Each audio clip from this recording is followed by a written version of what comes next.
નમસ્કાર, આપ જોઈ રહ્યા છો ઇન્ડિયા ટીવી 365 ન્યૂઝ ચેનલ।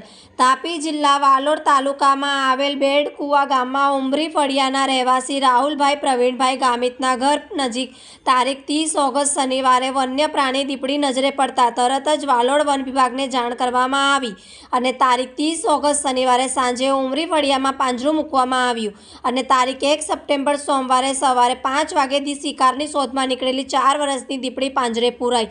એ પછી બેડકુવા ગામના સરપંચ શ્રી વિકેશભાઈ ગામિત પોતે વાલોડ વન વિભાગ સાથે RCSSG મેમ્બર ઇમરાન વેદને જાણ કરવામાં આવી કે અમારા ગામમાં દીપડી પાંજરે પુરાઈ છે।